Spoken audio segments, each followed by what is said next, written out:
Now, you are going to Chicago to the private home of former Governor Rod Blagojevich, where in the very early mornings of December 9, 2008, the FBI barged in and he was arrested. Former Governor Blagojevich is accused of, in essence, trying to sell then-Senator Obama's open Senate seat to the highest bidder.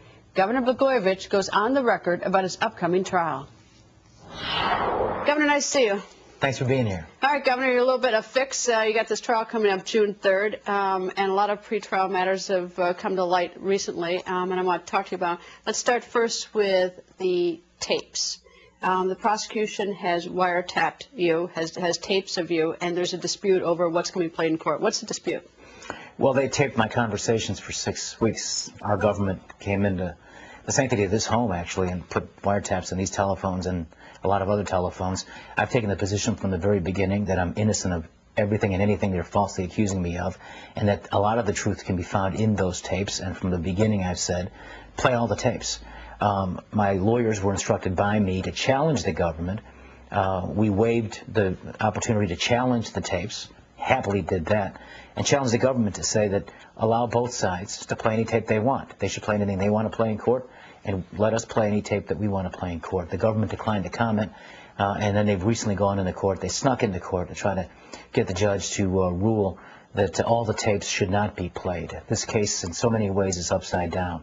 Mr. Fitzgerald, the prosecutor, invades the sanctity of my home. The government's in here listening to my private conversations. Those are his tapes, and he's going to court to suppress his own tapes.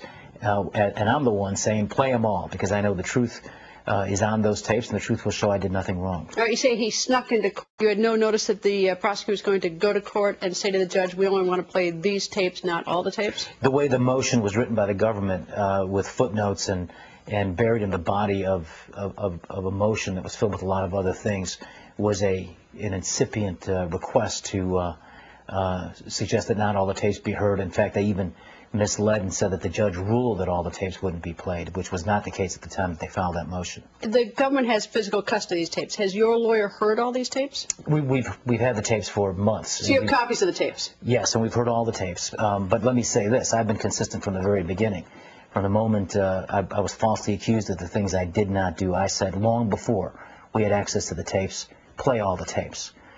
Because I know who I am, and I know I would not do the things that they're suggesting that I did, and I know that notwithstanding some language on the tapes, the use of profanity, which I've apologized for, I didn't know anybody was listening. That's not a crime. It may be right. Crude, but that's not a crime. Right. They should play all the tapes, and nothing has changed since we've had a chance to hear the tapes. Now, do you have any idea how many hours of tapes the prosecution intends to play at your June 3rd trial? Have they said we have X number of hours that we intend to play? I don't know that, but what I do know is that they have, in a very dishonest way, taken selective snippets of conversations out of context, purposely misleading the people, purposely providing false information. So they've identified what tapes they're going to play to you. You know what they're going to play. No, they've quoted some of them. They've released a couple of them, and they've done it in a way where, again, snippets of conversations were taken out of context. And if you're allowed to listen to the rest of the conversation, again, I can't comment on what's on the tapes. The very government that taped me went into court to say that I can't say what's on them, nor can I allow you to take a look at them. It's a gag order on this part of it, the content of the tape. That's correct. There's a gag order, and again, the government went in and sought that gag order.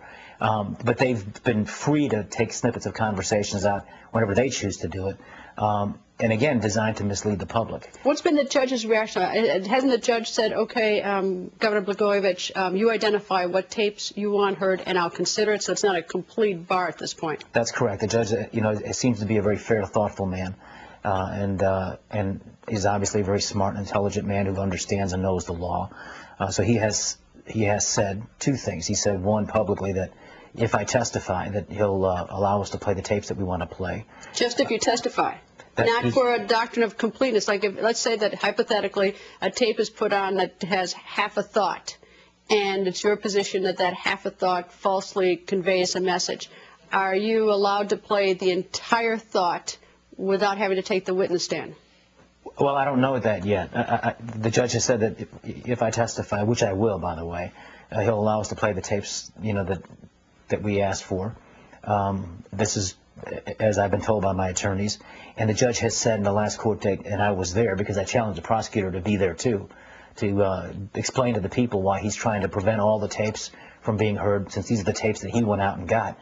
But the judge said that, instructed my lawyers to submit to him the different tapes that we would be requesting to be heard in court. And so, I'm cautiously optimistic and hopeful that, he'll take a look at those and say yes. What's the prosecution's opposition? Do they say that they think that you're just going to waste a lot of time and play 400 inconsequential conversations and essentially bore the jury to death? Or do they have some more sinister purpose, in your view, to try to evade or confuse or compound or do something with the jury?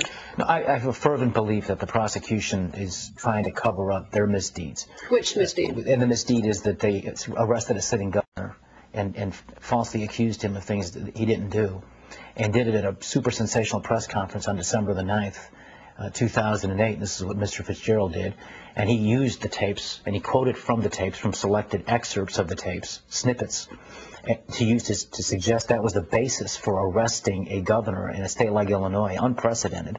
And he did it, and he said, and I'm quoting him, that he was doing it to stop a crime spree.